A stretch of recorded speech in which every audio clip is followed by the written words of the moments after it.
Eu queria dar as boas-vindas. Nós temos alguns visitantes aqui nessa noite. Eu não vou pedir para você ficar em pé, nem vou falar o seu nome, mas eu queria dizer: seja bem-vindo em nome de Jesus. Eu quero dizer que não há nenhum lugar melhor para você estar hoje do que aqui, na presença do nosso Deus, ouvindo a sua palavra. E a minha oração é que Deus fale com você nessa noite, com todos nós. Que Deus possa falar conosco nessa noite. Se você tiver liberdade, feche os seus olhos. Eu gostaria de orar antes da gente começar a mensagem. Deus querido, muito obrigado. Muito obrigado pela tua presença nesse lugar. Obrigado porque o Senhor nos trouxe aqui nesta noite. Obrigado pela tua graça e misericórdia nas nossas vidas.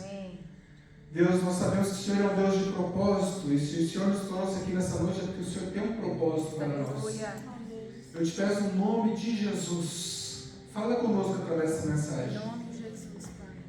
Deus, abençoa a minha vida com o teu Espírito Santo, Senhor, para que eu possa ser fiel na proclamação dessa mensagem, ó Deus. Que não seja eu falando, mas seja o teu Espírito, ó Pai. Pela tua graça, pela tua misericórdia, porque eu sei que eu não sou digno, Pai, mas pelo teu infinito amor, pela tua graça e misericórdia, eu te peço, fala comigo, fala com os meus irmãos nessa noite.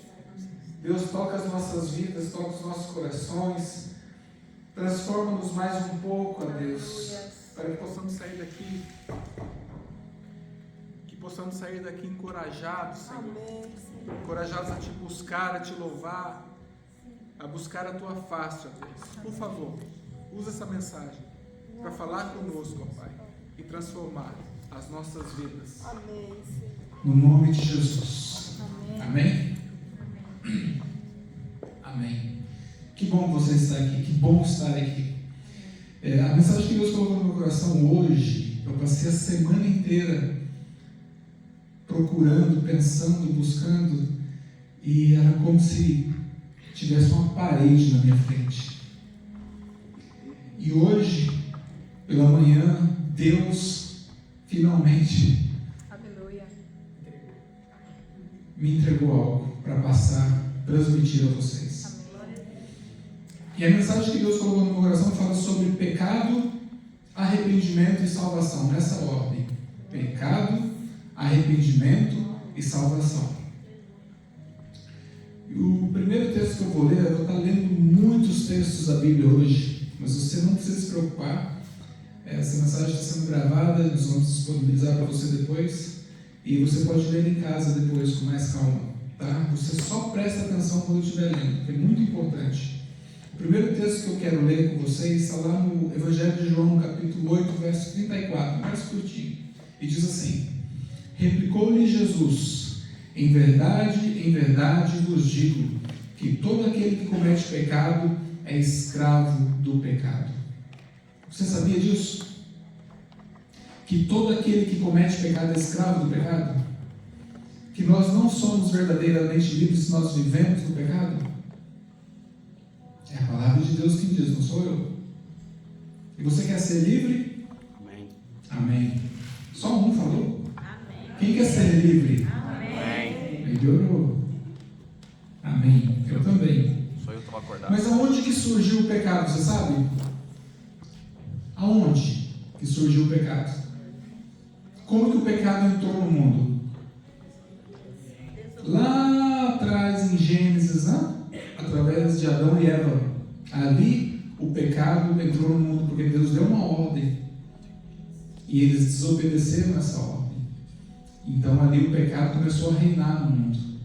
Por causa disso, toda a condenação, toda a criação foi colocada debaixo de condenação e a morte entrou no mundo e não existia antes. E depois disso, ainda não havia lei, a lei de Deus, e cada um vivia segundo o seu próprio coração, as suas próprias vontades, o seu bel prazer. Não tinha regras, não tinha nada que definisse isso pode, isso não pode, isso é certo, isso é errado. Mas através de Moisés começou a lei, que de acordo com Paulo, lançou toda a humanidade debaixo de condenação. Em João 5,45 diz que quem nos acusa é Moisés, por intermédio da lei, de quem veio a lei, por intermédio de quem veio a lei. Até a lei de Moisés, não tinha como cobrar nada de ninguém. Porque não havendo lei, não há transgressão. Mas a lei vindo a existir, então a transgressão se faz evidente. Pela lei, vem também a convicção do pecado. Não é verdade? Como Paulo diz lá em Romanos, não há nenhum justo, nenhum sequer, porque todos pecaram e estão destituídos da glória de Deus.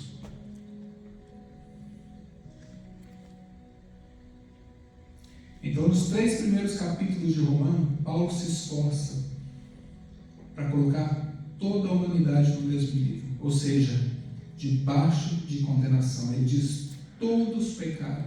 Ele diz, não há nenhum justo, nenhum sequer.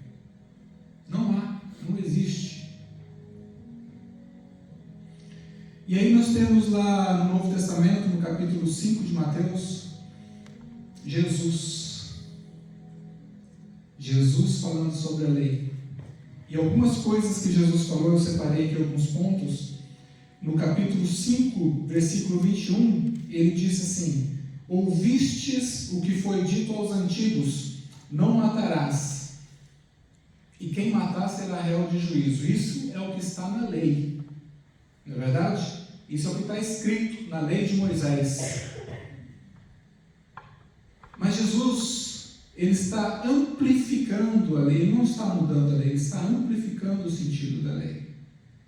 Ele diz assim: eu porém vos digo que todo aquele que se encolerizar contra o seu irmão será réu de juízo. Ou seja, passou de nível, não é simplesmente matar. Se você se irar contra o seu irmão, já cometeu o mesmo pecado. Vocês também não quão grave é isso? Quão grave é isso? E quem disser a seu irmão raca será réu diante do sinédrio, e quem lhe disser tolo será réu do fogo do inferno. Em Mateus 5,27 diz assim: ouviste o que foi dito, não adulterarás. Ele diz: eu porém vos digo que todo aquele que olhar para uma mulher para cobiçar, já em seu coração cometeu adultério. Ou seja, você não precisa de um ato específico, você precisa de uma intenção no coração. Para Deus é igual. Isso deve causar temor a nós. Porque muitas vezes nós podemos pensar: puxa, eu vou à igreja, eu faço tanta coisa, né? Eu dou meu dízimo, eu vou em reunião de oração. Sou uma pessoa boa, faço boas obras, né? Lembra que a gente falou sobre boas obras? Eu faço boas obras. Eu tento fazer mais o bem do que o mal.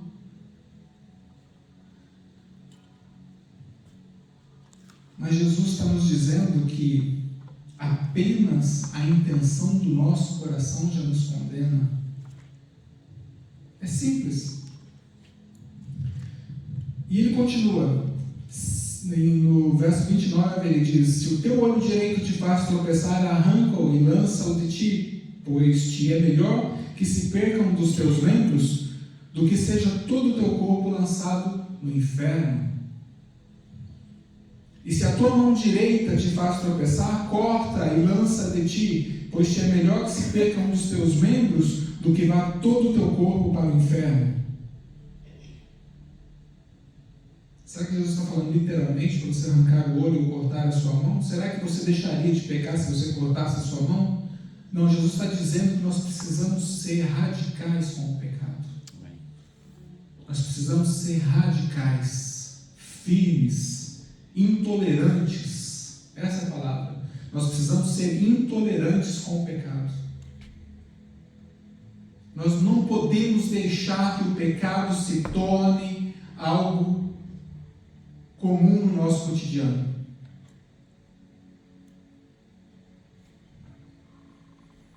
No 31 ele diz: também foi dito, quem repudiar sua mulher, dê carta de divórcio, mas eu porém vos digo que todo aquele que repudie sua mulher, a não ser por causa da infidelidade, a faz adúltera, e quem causar com a repudiada comete adultério.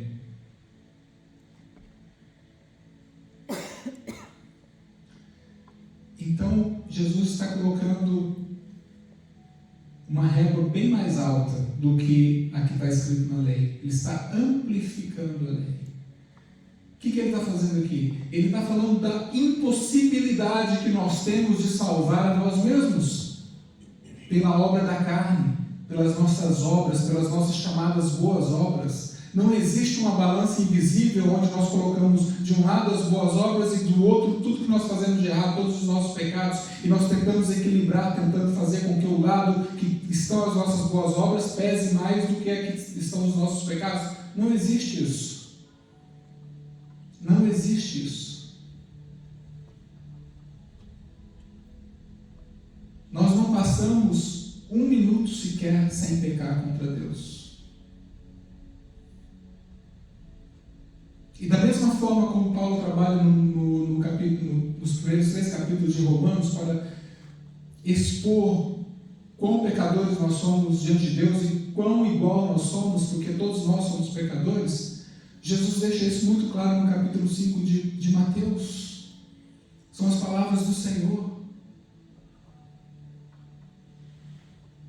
Ou seja, o que eu quero deixar bem claro para você, quero que você compreenda nessa noite: nós somos pecadores, todos nós. Não há nenhum justo, nenhum sequer, e não há nada que nós possamos fazer para mudar essa situação diante de Deus. Não há nada que nós possamos acrescentar na nossa vida para que possamos trazer sobre nós a salvação de Deus. Talvez isso te assuste um pouco, mas eu tenho boas notícias também. Aleluia. Amém? Ainda sobre o pecado, em Gálatas 5, 19 e 21, Paulo fala sobre as obras da carne. As obras da carne são os pecados que nós cometemos na carne. E ele diz assim: as obras da carne são conhecidas e são imoralidade sexual, impureza, libertinagem, idolatria, feitiçarias, inimizades, rixas, ciúmes, iras, discórdias, divisões, facções, invejas, bebedeiras, orgias e coisas semelhantes a estas. Declaro a vocês, como antes já os preveni, que os que praticam tais coisas não herdarão o reino dos céus. É uma lista grande aqui, mas ele não colocou tudo, ele colocou algumas coisas. Existem mais coisas. Existem as pequenas coisas que nós cometemos no dia a dia. Às vezes, a nossa língua é maior do que a nossa boca. Né? Existem as nossas mentirinhas brancas que a gente conta. Eu vou dar um exemplo para você, que talvez você esteja achando que eu estou pegando pesado. Eu vou dar um pequeno exemplo aqui. Uma pessoa te liga, seja lá quem for, teu chefe, teu amigo, conhecido, e você vê o telefone tocando, mas você não quer falar nessa hora. Você, depois eu ligo, mando uma mensagem. E aí você encontra aquela pessoa. E aí você fala assim: eu não vi a sua ligação, eu só vi depois. É uma mentira. É uma mentira. Tudo que não é verdade é mentira. Uma meia verdade é uma mentira inteira. Vocês estão me entendendo a gravidade da situação? Uma meia verdade é uma mentira inteira. Muitas vezes a gente brinca, né? A gente precisa se disciplinar. Eu brinco muito. Eu sou falho nessa área. Por exemplo, hoje mesmo eu brinquei com o Jefferson. Ele falou: você vai pregar hoje? Eu falei: não. Ou seja, eu menti. Tudo que não é verdade é mentira. Às vezes a gente brinca com essas coisas. Mas às vezes isso pode nos levar a um nível maior. Talvez você comece com uma brincadeira e talvez você vai falando outras mentiras. Quando você vê, você está mentindo o tempo todo. E começa com as pequenas coisas. Nós precisamos ser intolerantes com o pecado, seja ele qual for. Amém. Seja ele qual for. Seja ciúmes, inveja, fofoca. Terrível, terrível. Quem que não faz comentários da vida de outras pessoas? Eu não quero me deter muito nessa parte, mas só para vocês terem uma noção que nós somos pecadores, nós pecamos. Nós dependemos da graça e da misericórdia do nosso Deus. O pecado não está simplesmente relacionado com o que nós fazemos, ele vai muito além disso. Por exemplo, quando nós não denunciamos as obras do mal, nós estamos pecando. Quando nós concordamos com o pecado alheio, nós também estamos pecando. Se eu vejo meu irmão pecando, não é um pecado que eu estou cometendo, mas eu concordo com o pecado dele, eu também estou pecando. Ou quando eu deixo de fazer o bem que eu sei que eu devo fazer, o bem que eu sei que eu devo fazer eu não faço, nisso eu peco.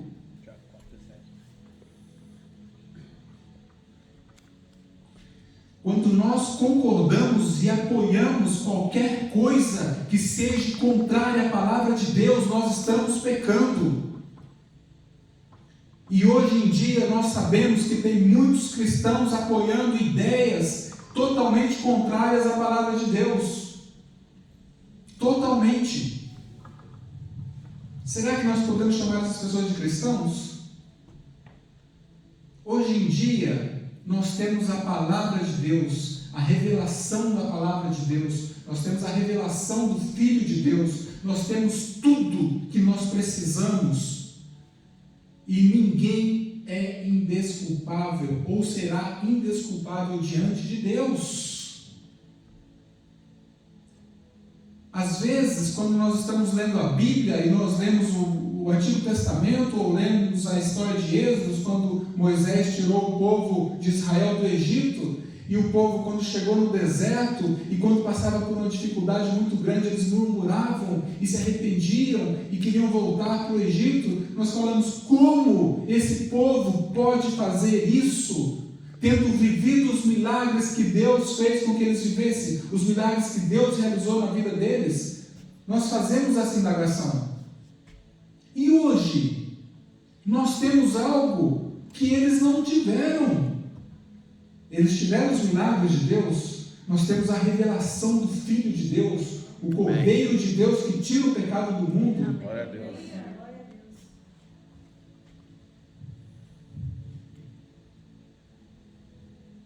Que desculpa nós temos diante de Deus para continuar pecando?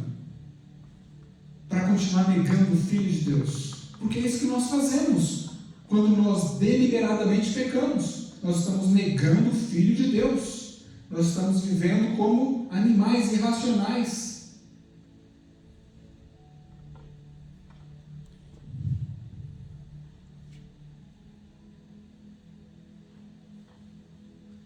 Efésios 5, capítulo 5, verso 11 diz assim: e não vos associeis às obras infrutíferas das trevas, pelo contrário, condenai-as. Não é simplesmente o fato de não se associar. Você pode falar: eu não estou junto, eu não estou fazendo o que aquele irmão está fazendo, ou eu não estou fofocando com aquela irmã, ela está fofocando, mas eu deixo ela lá. Eu não estou fazendo o que o outro irmão ali está fazendo, ele está no bebedeiro, está enchendo a cara, está se drogando, está se prostituindo, mas eu não estou, eu estou aqui, Será que você está fazendo certo? Se isolando? Não, a palavra de Deus diz que nós precisamos condenar essas coisas. Aí vem aquele sabichão e fala, a palavra de Deus fala, não julgueis. Meu Deus, olha o contexto das Escrituras. Nós precisamos olhar o contexto, questionar tudo. Ser como os crentes de Bereia, conferir tudo nas Escrituras. Condenai-as, condenai-as. Nós precisamos levantar a nossa voz e condenar as obras infrutíferas das trevas, tudo aquilo que está errado, tudo aquilo que está em desacordo com a palavra de Deus, principalmente se é algo na vida dos nossos irmãos dentro da igreja.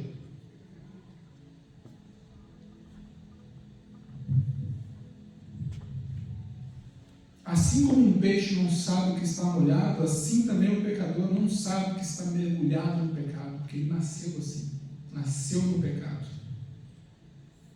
E Jesus disse, eu não vim para condenar o mundo, porque o mundo já está condenado.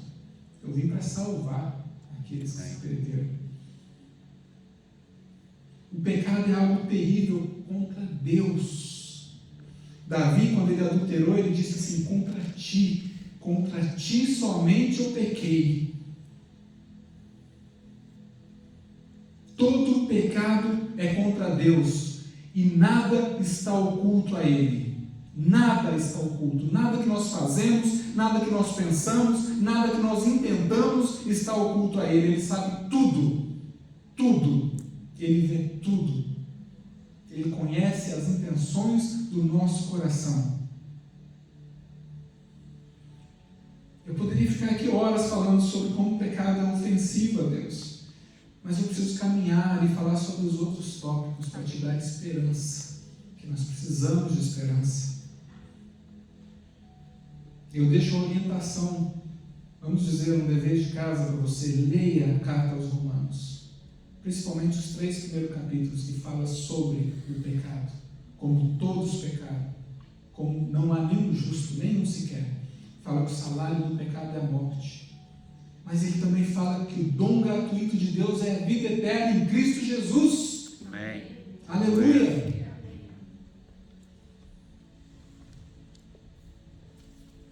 O que nós precisamos então? Se todos nós estamos na mesma situação.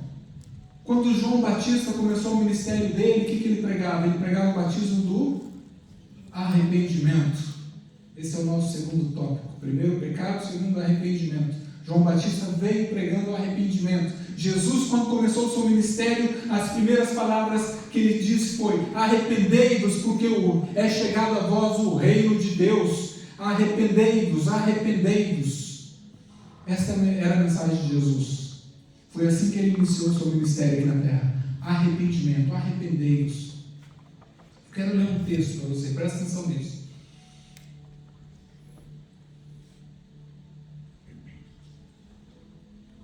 Mateus 21, 28, diz assim: que vos parece?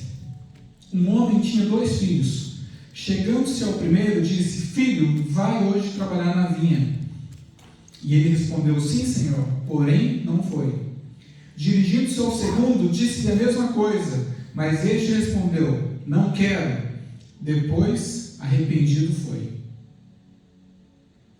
Eu vou voltar a esse texto aqui. Antes eu quero te explicar uma coisa. Arrependimento, a palavra arrependimento vem do latim, significa pensar de novo, pensar outra vez ou repensar. No grego é um pouquinho diferente.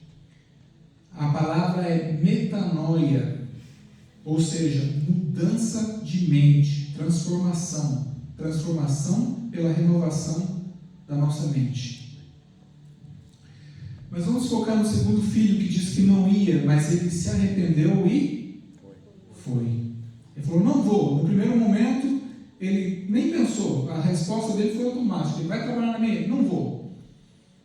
Mas depois ele repensou, se arrependeu e foi.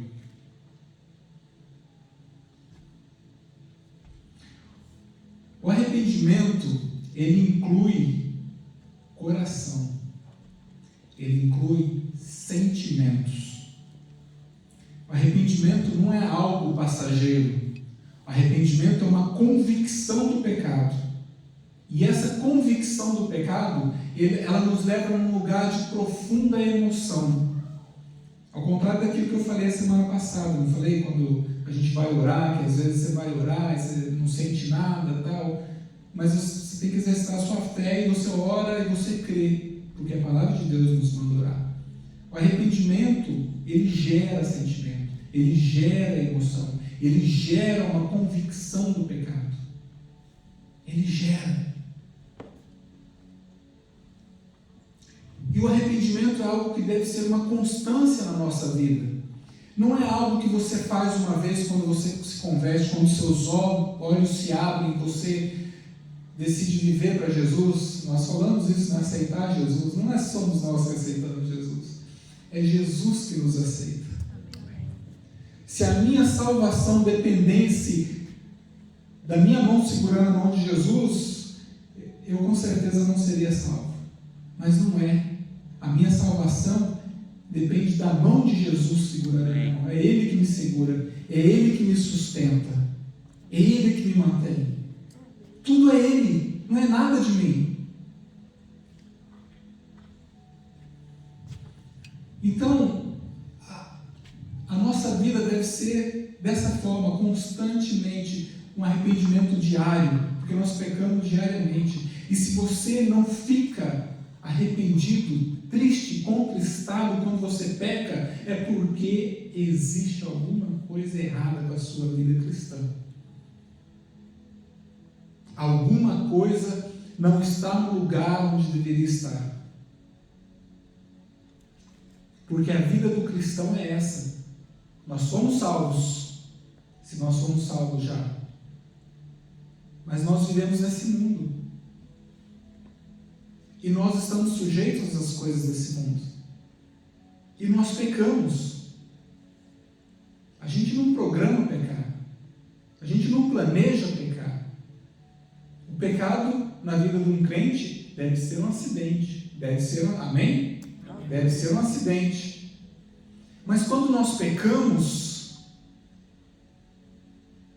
isso que entristece o Espírito Santo também deve nos entristecer. Porque quando nós somos salvos, nós somos transformados, nós somos feitos filhos de Deus. E pecado e Deus não se misturam. O pecado nos afasta da presença de Deus, e quando nós estamos longe da presença de Deus, o que acontece? Isso nos entristece. Você já sentiu uma angústia, uma coisa dentro de você? Puxa vida! Às vezes você nem sabe o que é.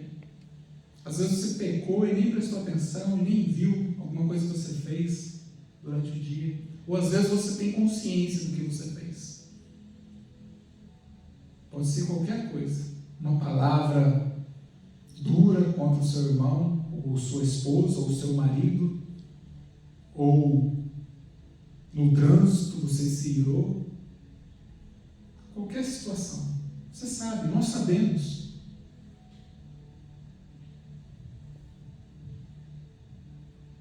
Por isso o arrependimento deve ser uma constância na nossa vida. Se nós queremos viver uma vida cheia da presença de Deus, o arrependimento deve ser algo diário. Amém? Vocês estão me entendendo? Amém. Romanos 7,24, Paulo falou assim: desventurado homem que sou, quem me livrará do corpo dessa morte? Ele disse antes disso: o bem que eu quero fazer, eu não faço, mas o mal que eu não quero, esse eu faço. Quem pode dizer que não peca? Quem pode dizer que não tropeça? Graças a Deus pela misericórdia e a graça de Deus, que nos sustenta, que nos levanta quando nós estamos caídos, que nos põe de pé. Porque Ele é fiel. E como eu disse antes, é Ele que nos segura, é Ele que nos sustenta. Por isso que eu falo, não somos nós que aceitamos a Cristo, é Ele que nos aceita. Porque é Ele que nos salva. E vocês já vão entender por quê. Em Mateus 5,4, Jesus disse: bem-aventurado Bem-aventurados que choram, porque serão consolados. Choram por quê?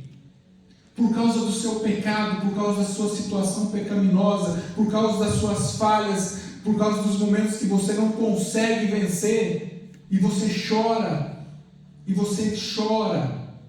fala, meu Deus, quando? Até quando?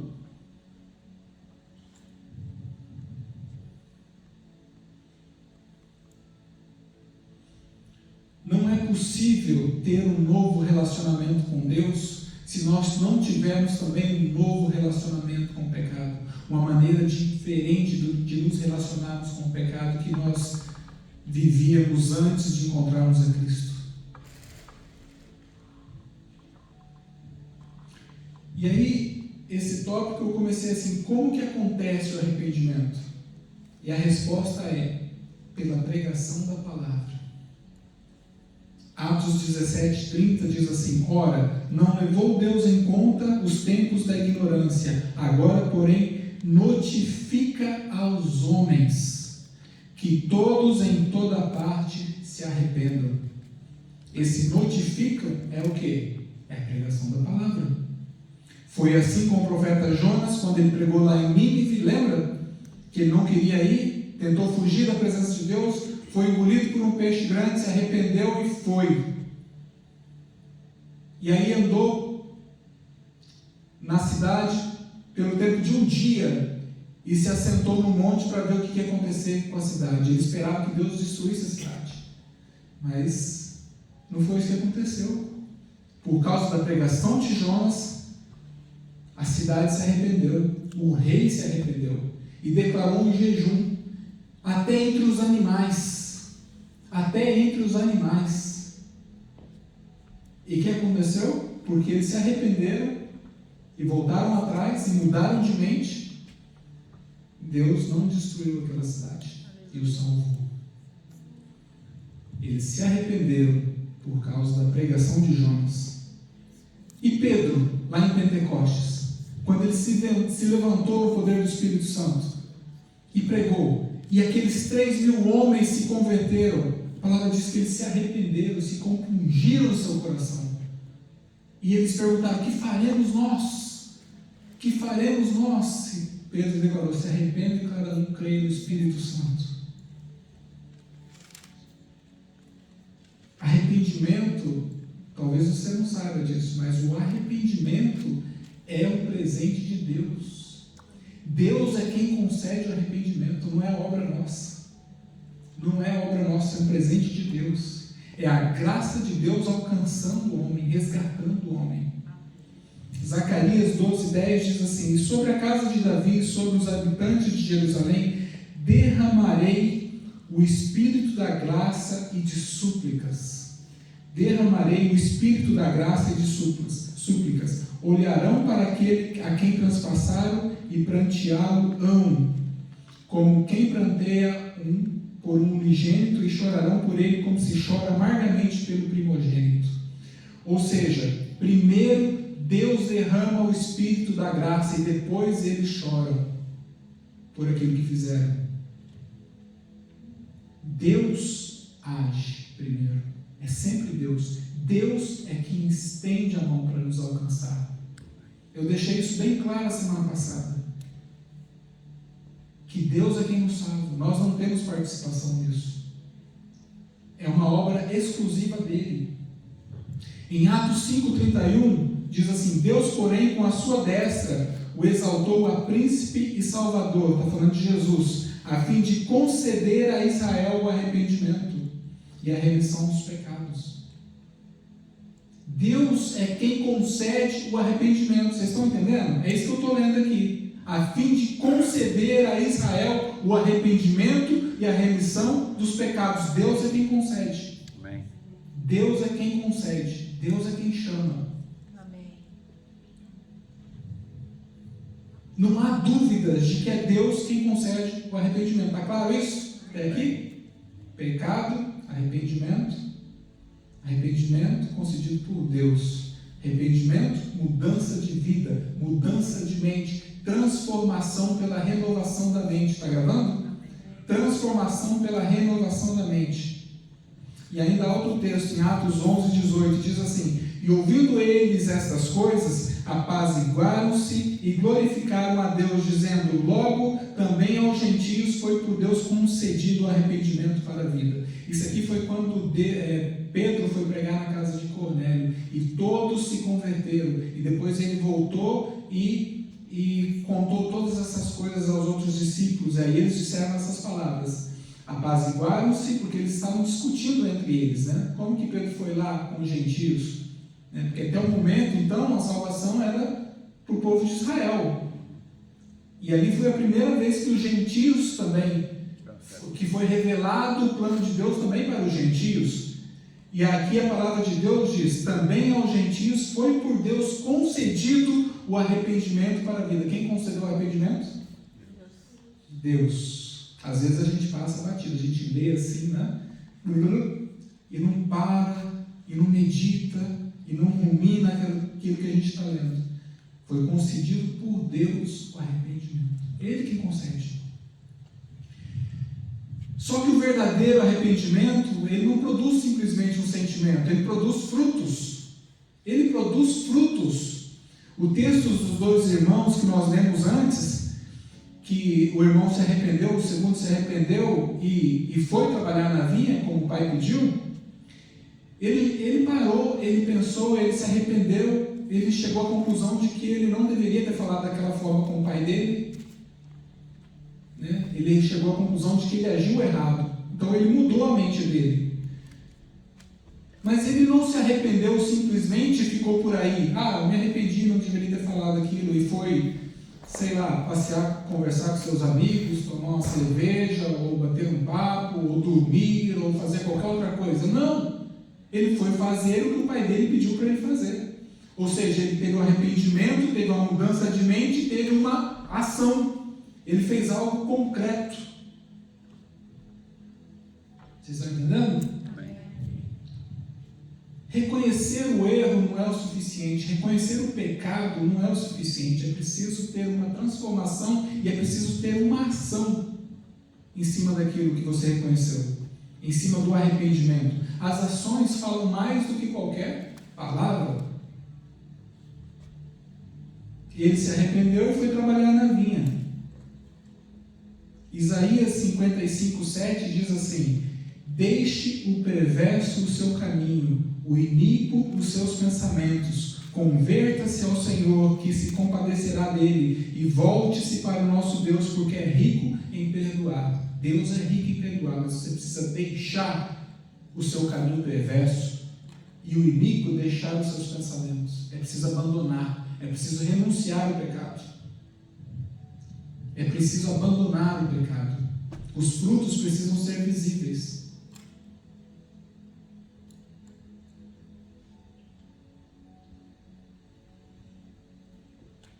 Eu não sou muito de contar experiências, mas eu vou contar uma experiência que eu tive para que talvez possa edificar a sua fé. Uma vez eu estava dormindo e eu acordei. Eu acordei, mas eu não conseguia me mexer na cama. Não é daquele negócio da paralisia do sono, já tive aqui também, mas isso é diferente. Em cima de mim tinha uma nuvem de água pairando sobre mim, assim, a 1 palmo de distância mais ou menos, muito claro. Não era um sonho, era uma visão muito, muito verdadeira. E eu, a princípio, eu não entendi o que era aquilo. E assim, e aquela nuvem de água, não era uma nuvem, era água mesmo, e cobria todo o meu corpo, como se fosse uma camada grossa assim, de água sobre o meu corpo, a 1 palmo de distância. E eu ouvi uma voz que dizia assim: renuncie ao pecado. E essa voz se repetia: renuncie ao pecado, renuncie ao pecado, renuncie ao pecado. E eu assim, de repente, eu falei: eu renuncio ao pecado. Quando eu falei isso, aquela nuvem caiu e me envolveu, aquela água toda.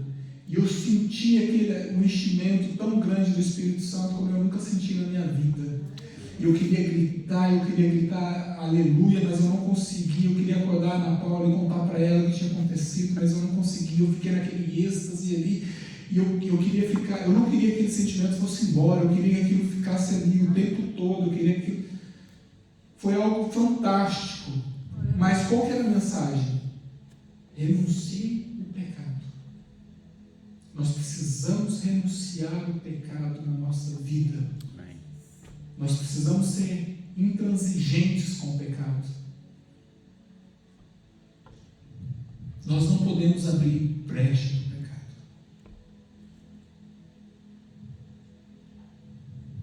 Lucas 3,8 diz: produzi, pois, frutos dignos de arrependimento, e não comeceis a dizer entre vós mesmos: temos por pai a Abraão, porque eu vos afirmo que dessas pedras Deus pode suscitar filhos a Abraão.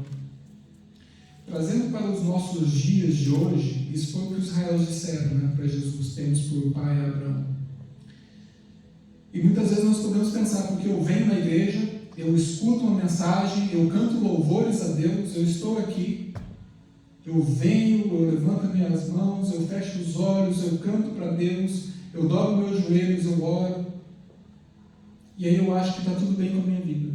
Eu acho que ser cristão é isso, é vir na igreja, é participar desses momentos, né, que talvez para alguns sejam apenas rituais, e aí eu vou embora e vivo minha vida do jeito que eu quero, sem me preocupar com nada, e volto na semana seguinte. É isso que essa palavra está dizendo. Temos por pai a Abraão, porque eu vos afirmo que dessas pedras Deus pode suscitar filhos a Abraão.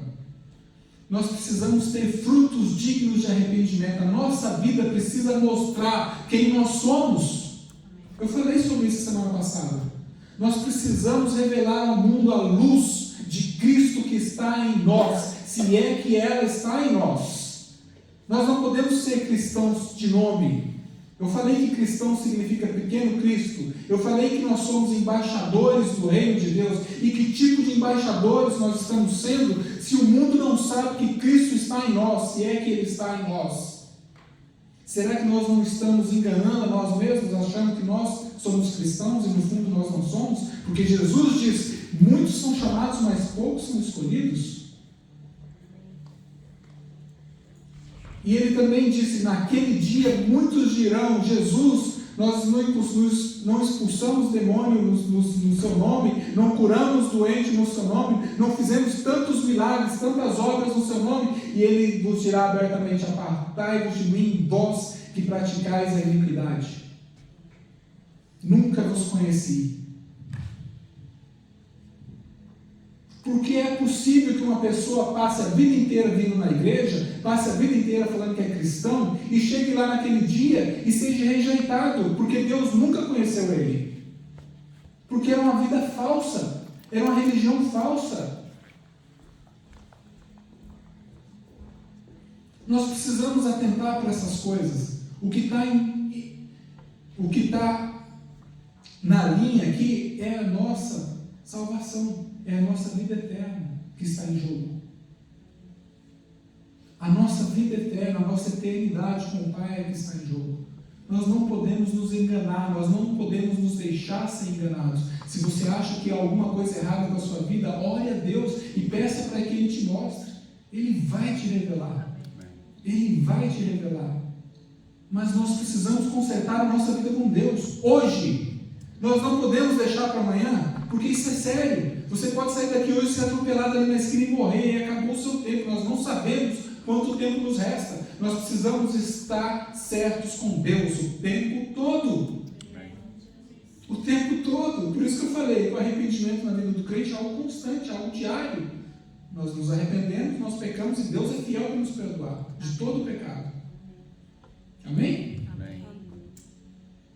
E com isso nós passamos para o nosso terceiro e último tópico, que fala da salvação. Agora vai melhorar um pouquinho, né? Está pesado, né? Agora vai melhorar um pouquinho. Respira fundo. Estamos chegando lá. Efésios 2, 8, 9. Eu sempre falo desse texto aqui, eu gosto muito dele. Porque pela graça sois salvos, mediante a fé. Isso não vem de vós, é dom de Deus. Não vem de obras, para que ninguém se glorie. Eu acho que vocês já até decoraram, mas de tanto que eu falo esse texto aqui, né? Efésios 2, 8 e 9. Porque pela graça sois salvos, por meio da fé. E isso não vem de vós, é dom de Deus. É dom de Deus, não vem de obras, do trabalho da minha mão, para que ninguém se glorie. Agora eu vou fazer uma pergunta para vocês. Segundo esse texto, o que não vem de vós? Pense um pouco. Vou ler de novo. Porque pela graça sois salvos mediante a fé. E isto não vem de vós. O que é isto? O que é isto que não vem de vós? Quem acha que é salvação, levanta a mão. Quem acha que é a fé, levanta a mão. Pois tem um monte de indecisos aqui, de volta em branco. Ninguém vai se arriscar. Eu entendo.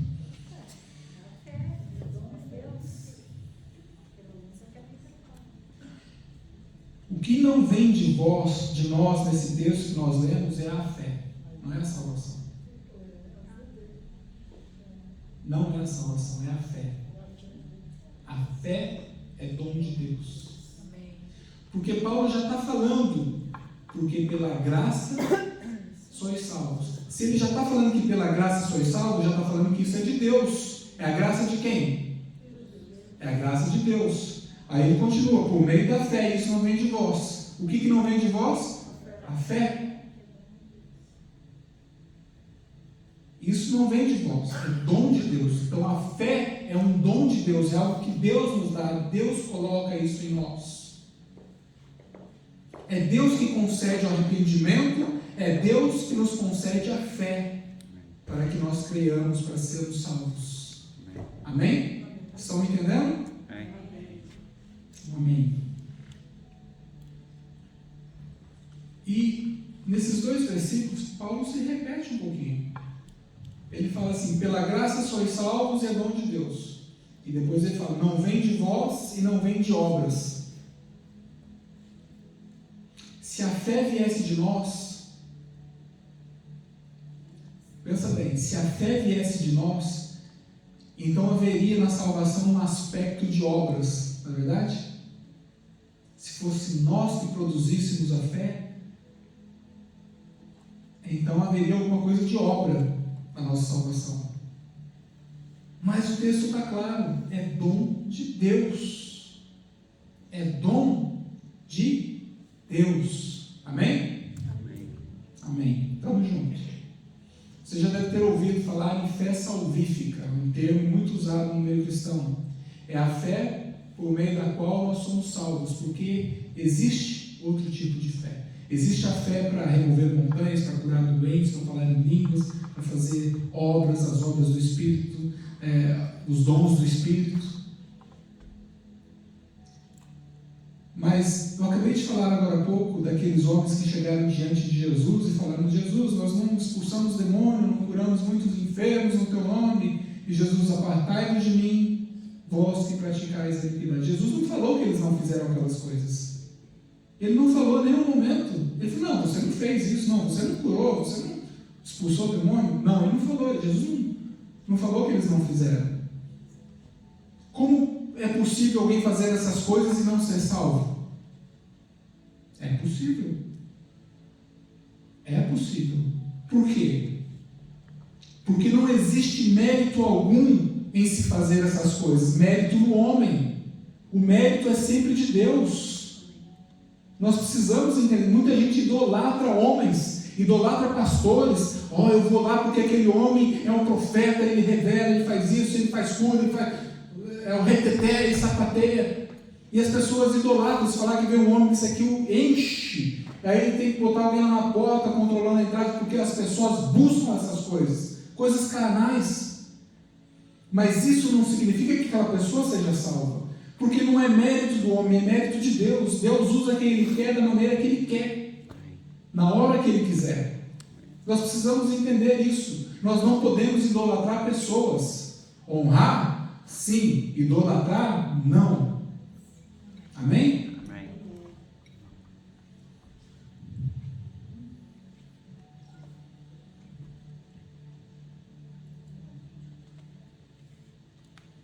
Então a fé é um dom de Deus. A fé por muitas vezes tem sido descrita como algo natural, mas isso não poderia estar mais longe da verdade. A fé é algo sobrenatural. Se ela é um dom de Deus, ela é algo sobrenatural, ela é concedida por Deus. Muita gente diz que para se viver é preciso ter fé. Na verdade, acho que até eu já falei isso. Se você vai pegar um avião, você precisa ter fé que o avião não vai cair. Mas não é verdade. Não é verdade isso. Isso não é fé. Isso é simplesmente algo relacionado com probabilidade matemática. Já ouviu falar sobre isso? Probabilidade matemática. Nós agimos baseado na experiência de outras pessoas. Nós agimos baseado na experiência que tem um piloto, que tem um treinamento, que fez aquilo ali, que a vida dele é aquela, que sabe o que está fazendo. Nós agimos baseado na estatística de que há menos acidentes com os aviões do que com os carros. É mais fácil você morrer num acidente de carro do que morrer num acidente de avião, não é isso? É nisso que nós pensamos. Não é fé.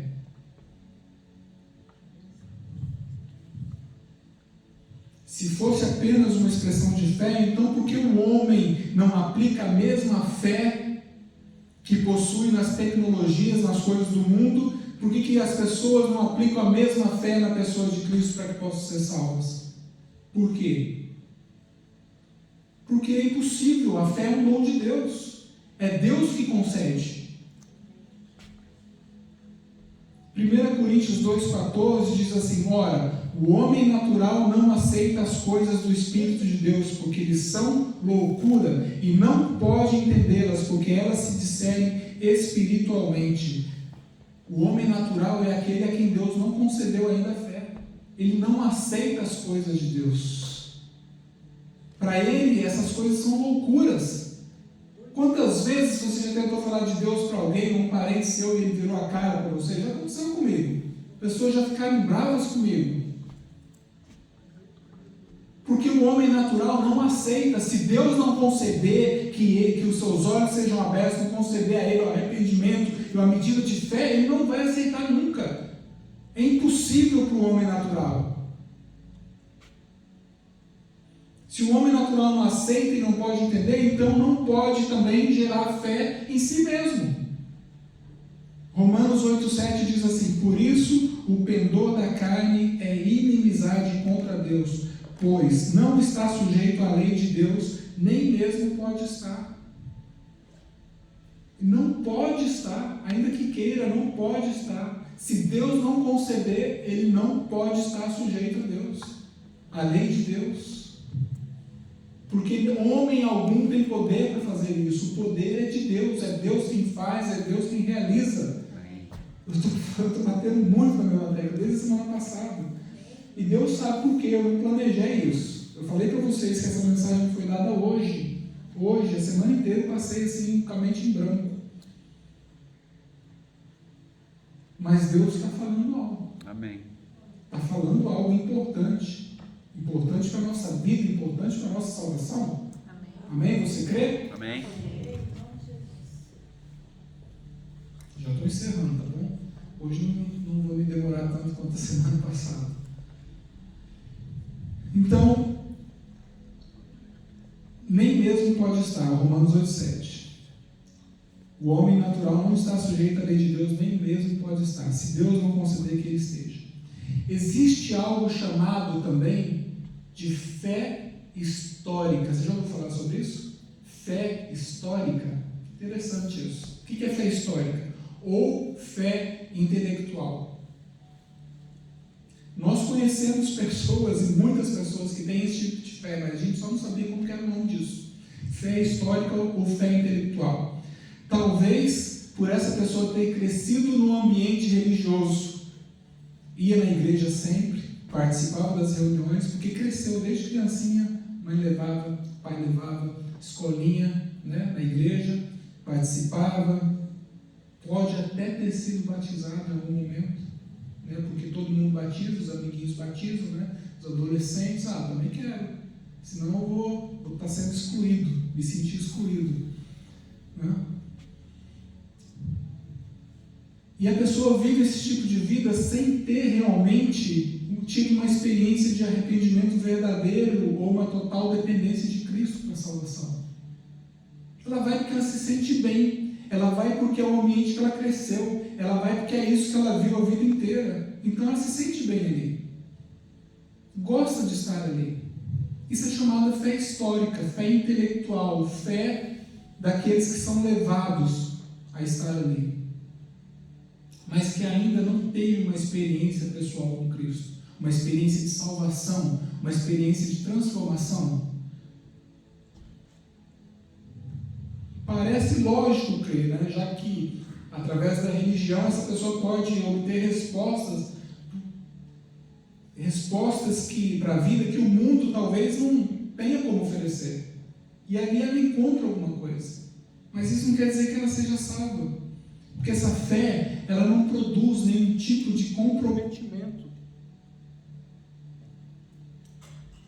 As baterias hoje estão... Ore, irmãos.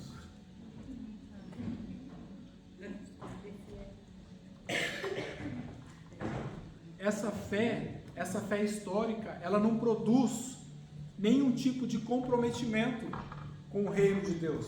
Obrigado. A pessoa ela gosta de estar ali, ela sente prazer em estar ali, mas ela não é comprometida. Ela não é comprometida.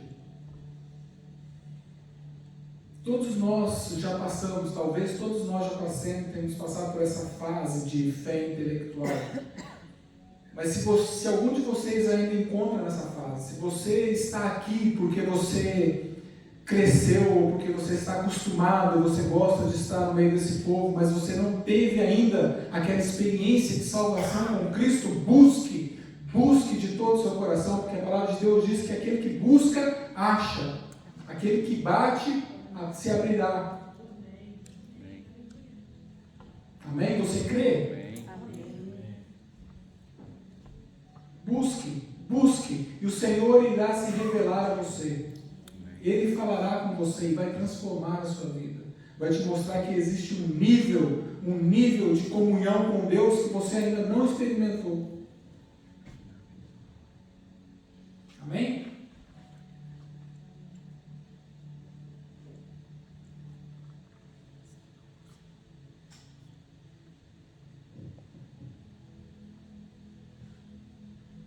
Ainda falando sobre fé,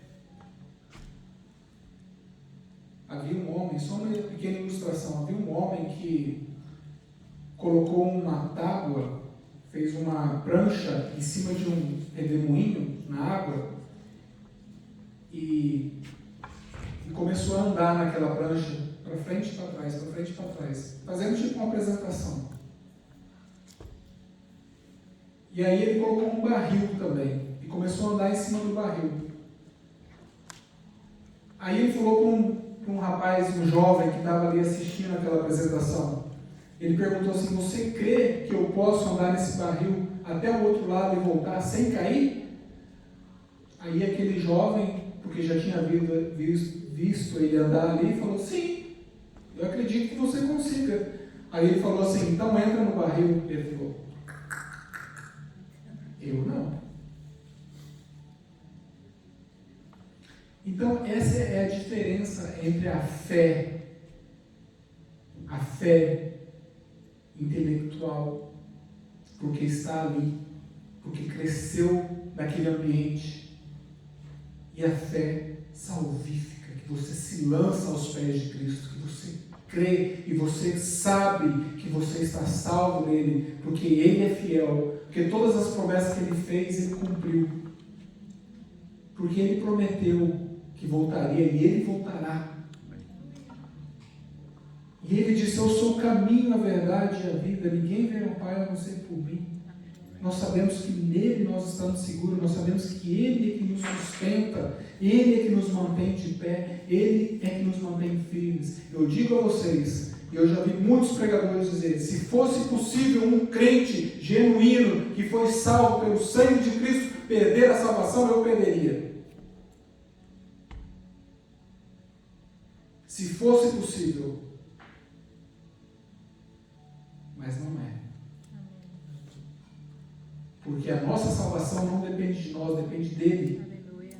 A nossa salvação não depende de nós, depende dele. Nós precisamos entender isso, depende dele. Tudo é isso, tudo é dele, tudo provém dele, tudo é ele que faz. O nosso arrependimento é ele que concede, a nossa fé é ele que nos concede, é ele que nos salva, ele que nos livra. Amém. Aleluia. E ele não nos livra somente do inferno. Se você acredita somente nisso, está faltando algo na sua teologia.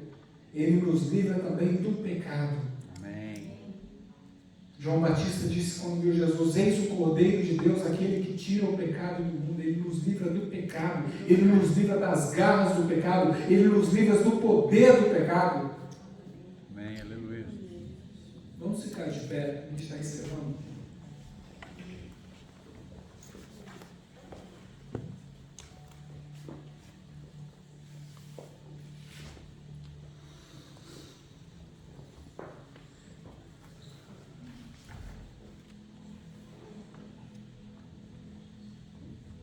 Espero que Deus tenha falado com você nessa noite.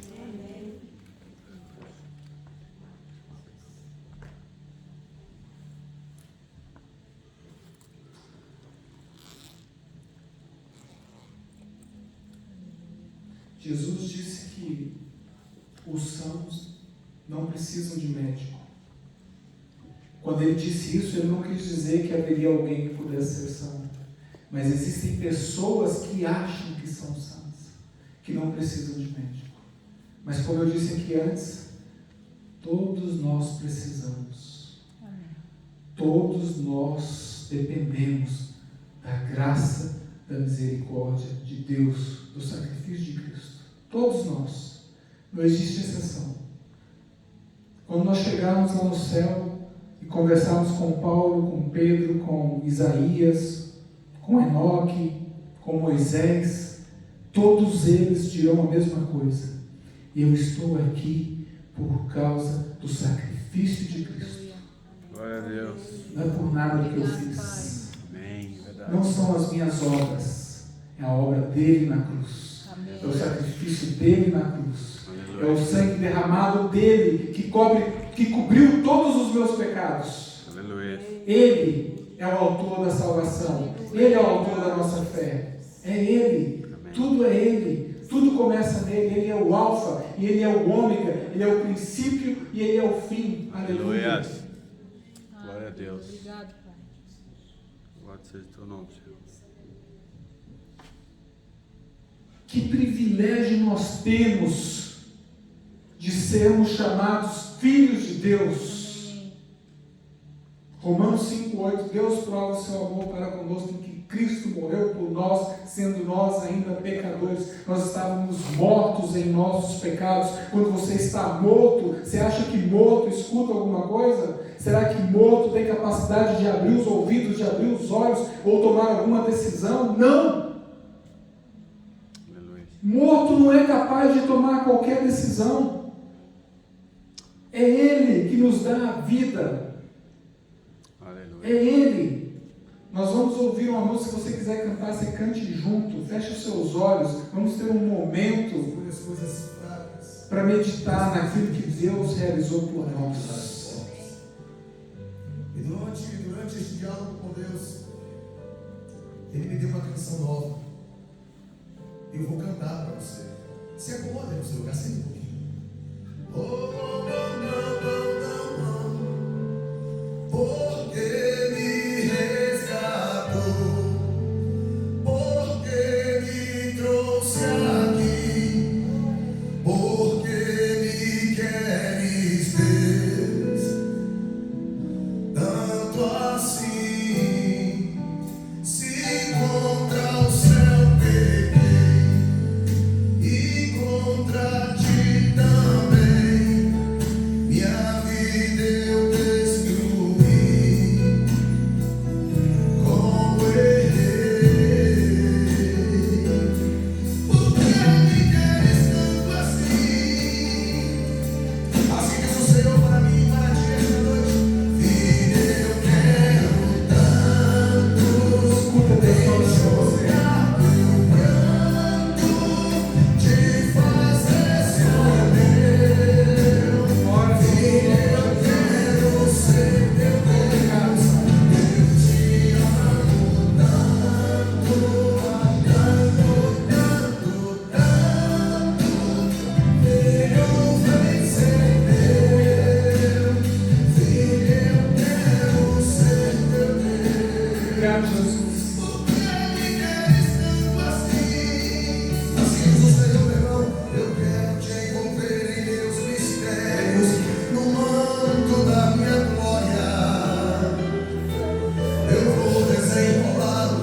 quero te fazer um convite. Se essa mensagem falou com você nessa noite, vem aqui na frente, nós queremos orar com você.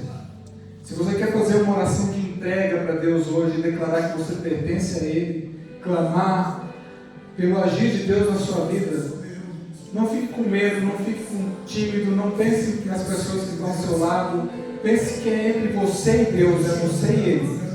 Vem aqui, nós vamos orar por você, eu quero orar por você. Se você está precisando de uma restauração de Deus na sua vida, se você está precisando de uma mudança de postura, uma mudança de mente, Deus está te chamando hoje, o momento é agora, o momento de se consertar com Deus, Ele te chama hoje, não perca mais tempo, não desperdice a sua vida, não jogue fora aquilo que Deus tem te dado. Aleluia, glória a Deus. Continua orando, igreja, feche seus olhos, continua orando.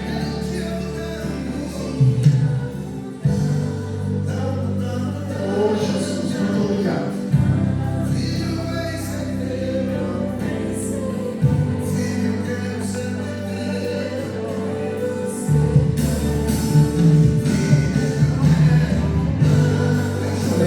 Nós vamos orar por você.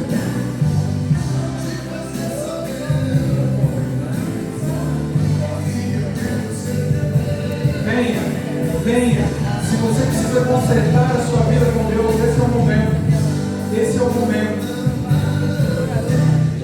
Não espere mais, não perca mais tempo. Conserte a sua vida com Deus. Se arrependa dos seus pecados e confie nele para a salvação. Ele é fiel para perdoar todos os pecados. Não existe pecado que ele não possa perdoar. Não existe. Nenhum pecado é demasiado grande para que Deus não possa perdoar.